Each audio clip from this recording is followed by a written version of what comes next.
Pernah nggak Anda lihat data yang kesimpulannya kok aneh banget, rasanya nggak masuk akal? Nah, klaim yang kelihatannya jelas itu bisa jadi cuma ilusi statistik. Di pembahasan kali ini, kita akan bongkar salah satu ilusi statistik paling terkenal yang bisa menipu siapapun, bahkan para ahli sekalipun. Kita akan belajar cara melihat kebenaran yang tersembunyi di balik angka.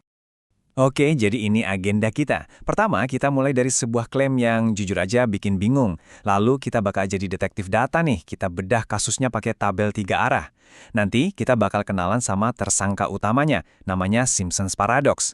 Habis itu kita intip sedikit gimana para statistikawan merumuskan ini secara matematis, dan yang paling penting kita tarik kesimpulan, biar kita nggak gampang ketipu data lagi. Yuk, langsung mulai investigasinya. Oke, investigasi kita dimulai dari sebuah studi kesehatan yang beneran ada. Temuannya, terus terang aja, sangat mengejutkan dan kayaknya melawan semua logika medis yang kita tahu. Coba lihat data ini. Ini data beneran loh, dari studi Wickham yang ngikutin ribuan orang selama 20 tahun. Kalau kita lihat sekilas aja, ada yang aneh banget. Coba perhatiin deh, survival rate atau tingkat kelangsungan hidup para perokok itu 76,1%. Sementara yang nggak merokok, cuma 68,6%. Sebentar. Apa? Masa iya perokok lebih panjang umur? Gila kan? Apa benar data ini nyuruh kita buat mulai merokok biar hidup lebih lama? Ya tentu aja enggak. Inilah teka-teki utama kita. Data itu nggak bohong, tapi mungkin dia nggak menceritakan semua kebenarannya. Pasti ada sesuatu yang tersembunyi di sini. Nah, untuk memecahkan misteri ini, kita butuh saksi ketiga, sebuah variabel tersembunyi yang mungkin mempengaruhi keseluruhan cerita. Sekarang, kita akan coba bedah data ini lapis demi lapis untuk melihat apa sih yang sebenarnya terjadi. Pertama, ada yang namanya variabel X atau exposure. Gampangnya, ini faktor yang lagi kita selidiki. Dalam kasus ini, ya jelas, variabel X-nya adalah status merokok, ya atau tidak. Lalu ada variabel Y atau outcome-nya. Ini adalah hasil yang kita ukur. Di sini, Y adalah status para partisipan setelah 20 tahun. Apakah mereka masih hidup atau sudah meninggal. Dan ini dia kuncinya, variabel Z, si variabel kontrol. Anggap aja dia ini pihak ketiga yang bisa mengacaukan atau istilah kerennya, confounder, yang bisa memutarbalikkan hubungan antara merokok X dan bertahan hidup Y. Dan dalam teka-teki kita, tersangka utama kita untuk variabel Z ini adalah apalagi kalau bukan kelompok usia. Visual ini ngejelasin semuanya. Coba bayangin, kita nggak lagi lihat data sebagai satu tabel gepeng, tapi sebagai tumpukan beberapa tabel. Tiap lapisan ini mewakili satu kelompok usia. Ada lapisan untuk yang muda, untuk yang parubaya, dan seterusnya.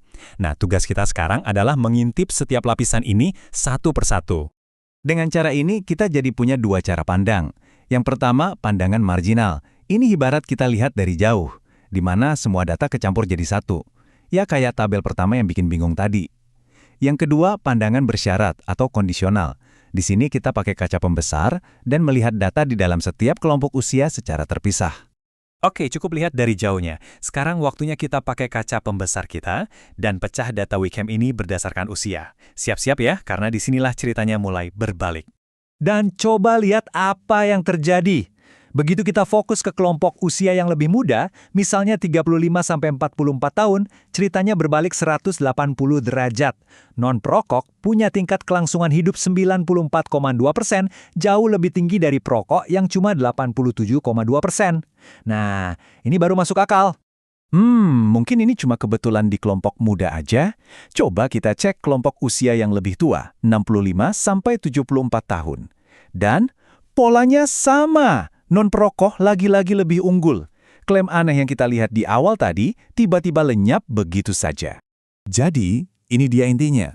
Begitu kita memasukkan faktor usia ke dalam analisis, gambaran yang sebenarnya langsung muncul. Di dalam setiap kelompok usia, non-perokok memang punya peluang hidup yang lebih baik. Ini konsisten, dan ini sesuai dengan ilmu kedokteran. Kembalikan tren yang dramatis kayak gini, itu bukan hal aneh dalam statistik. Ini fenomena yang udah terkenal banget. Fenomena ini bahkan punya nama, dan sekarang kita akan mengungkap misteri di baliknya. Fenomena ini dikenal dengan nama paradoks Simpson. Sederhananya gini, tren yang kita lihat di masing-masing kelompok kecil bisa berbalik total begitu semua data digabung jadi satu.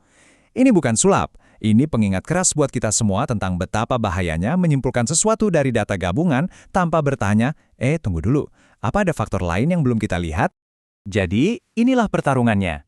Di satu sisi, kita punya asosiasi marginal, gambaran besar yang menyesatkan itu. Di sisi lain, kita punya asosiasi bersyarat, data yang dipecah per kelompok usia, yang akhirnya mengungkapkan kebenaran yang sesungguhnya. Terus kok bisa sih paradoks ini kejadian? Nah, ini dia, biang keladinya. Coba kita lihat distribusi umur di dua kelompok ini. Ternyata, di sampel penelitian ini, kelompok yang nggak merokok itu rata-rata umurnya jauh lebih tua daripada kelompok yang merokok.